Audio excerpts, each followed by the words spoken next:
Gruodis netėjo. Bet geros naujienos vilniečiams, sako, eglutė bus pigesnė nei praėjusiais metais. Visos šios naujienos labai greitai, tad likite kartu.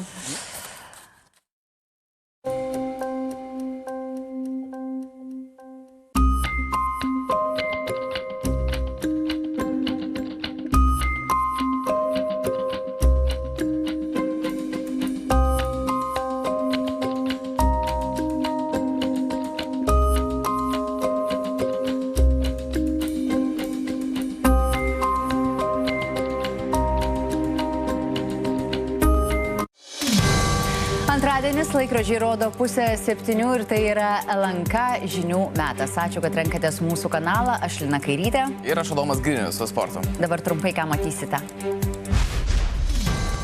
Lietuva ir vėl sužibėjo kaip turtingų rusų užgaidų tenkintoje. Apeinant sankcijas geležinkeliais per mūsų šalį į Rusiją vežti nauji ir prabangus automobiliai. Galimai oligarchus aptarnaujančioje schemoje 4 įmonės.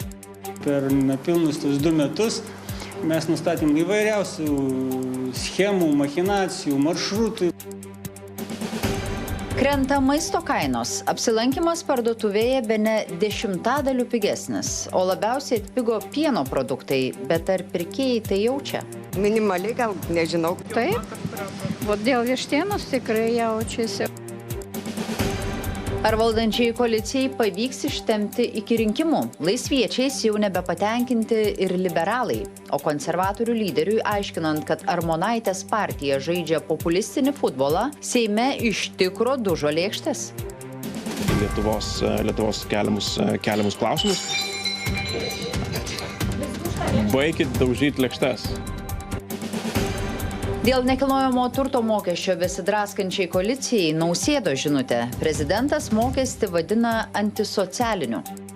Mums šitoks kelias netinka ir tokį įstatymo projektą aš vetuočiau. Gražulis kuria precedentą. Seime dar nėra tai buvę. Skandalingajam politikui gresia 2 apkaltos vienu metu. Petrą Gražulį dar kartą prisivijo nemalonumai dėl koldūnų. Tai leiskim, ten buvo produkcija užnuodyta, tai galbūt išnuodyta visa kariuomenė Rusijos. Tai galbūt šiandien net Ukrainos neužpuolė. Lietuva ir toliau draus nepilnamečiams pasakoti apie gėjų santykius. Po tokio balsavimo prie Seimo degė knygos. Raskevičius sako, kad Lietuvoje įvesta cenzūra. Ir kita knyga, kurią šiandien deginsiu, yra labai graži meilės istorija. Gedulas Izraelyje.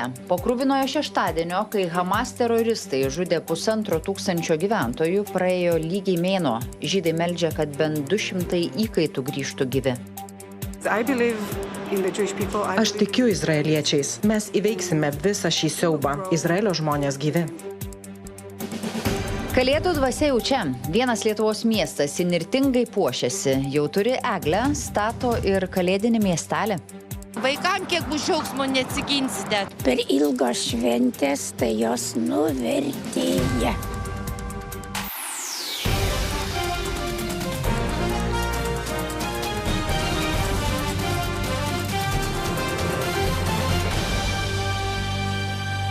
Prezidentas Gitanas Nausėda sako, konservatorių pasiūlytas nekilnojamojo turto mokestis yra antisocialinis. Nausėda jį vetuotų. O dėl mokesčių kilęs ginčas taip skaldo valdančiuosius, kad jau svarstomas skyrybų scenarijus, kaip valdžia atrodytų be Laisvės partijos. Panašu, kad didelių darbų iki rinkimų nebesitikima. O laisviečiai stoja į naują ataką. Sako, kad dėl konservatorių ministrų darbo broko Lietuvai gresia prarasti 100 milijonų Europos paramos. Gedas Alyga praneša, kad šiandien Seime išties dužo lėkštės. Ačiū. Seime vos pasirodžius konservatorių lyderiams dūžta lėkštės.